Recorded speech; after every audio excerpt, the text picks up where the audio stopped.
The roar that broke the Scarlet crown. There was a time not so long ago when the world of endurance racing was a private kingdom, a realm ruled by a single Scarlet crown from Maranello Ferrari. The name itself was a whisper of speed, a legend woven from Italian passion and pure, unadulterated victory. And at the heart of that legend stood the most grueling race on Earth, the 24 Hours of Le Mans. For years it was their fortress, their birthright, until an industrialist from Detroit decided he wanted a key. His name was Henry Ford II, and he did not like to be told no.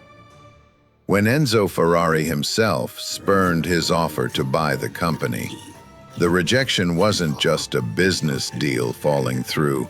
It was a personal wound, a deep and lasting insult. And so Henry Ford II declared war, not with lawyers or contracts, but with steel and fire and pure American audacity. He would build a car so fast, so relentless, that it would humble the Italians on their own sacred ground. The project was codenamed GT40 for Grand Touring, 40 inches tall, a ridiculously low profile for a ridiculously ambitious goal. They gathered the best minds, the most fearless engineers, and they started from a place of sheer force. The early cars were fragile things, all brute power and brittle temperament. They'd scream down the Mulsanne straight at over 200 miles an hour, only to brake, to surrender, to leave their drivers stranded in the dark French countryside.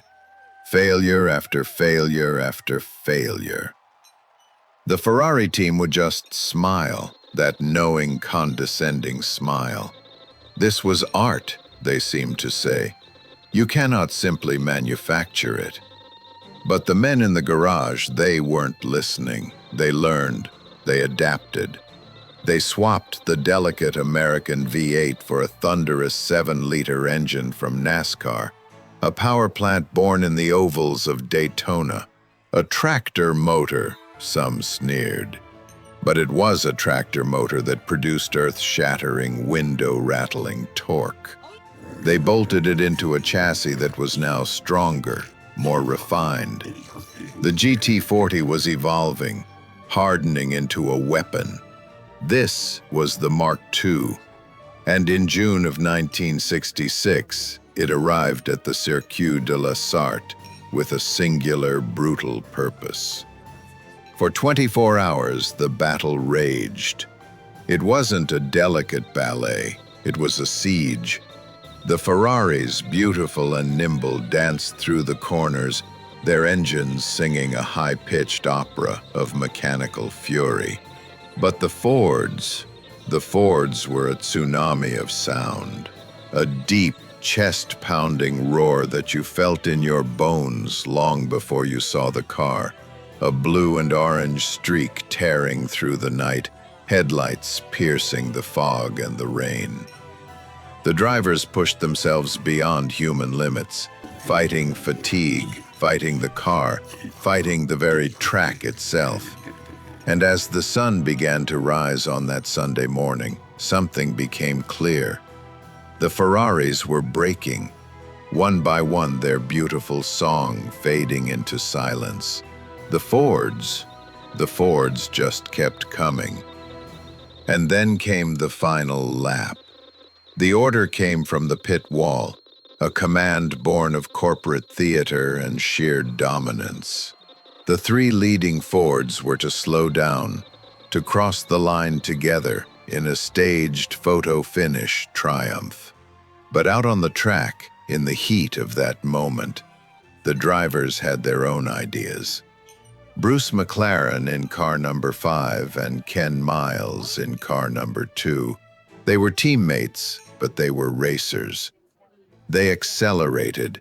They pushed each other side by side down the pit straight, a final furious dash for glory that defied the orders from above. In the end, McLaren's car, which had started slightly further back, was judged the winner by a technicality of distance. A cruel twist for Ken Miles, who had done so much to develop the machine. The picture of the three Fords thundering across the finish line is iconic, a perfect, organized celebration. But the true story is there in the sound of those engines on that last lap. A story of rebellion, of passion, of a victory so hard won that even the victors couldn't fully contain it. That day, the kingdom fell. The Scarlet crown was passed, not to another European aristocrat, but to a blue-collar brute from America. The GT40 had done it. It had broken Ferrari's streak, shattered their aura of invincibility, and in doing so, it became more than just a car. It became a symbol, a testament to the idea that willpower and raw, unrefined force could sometimes, against all odds, overcome art. And if you listen closely on a quiet night, you can almost still hear it. That deep, guttural roar echoing down the Mulsanne Strait, a sound that forever changed the history of speed.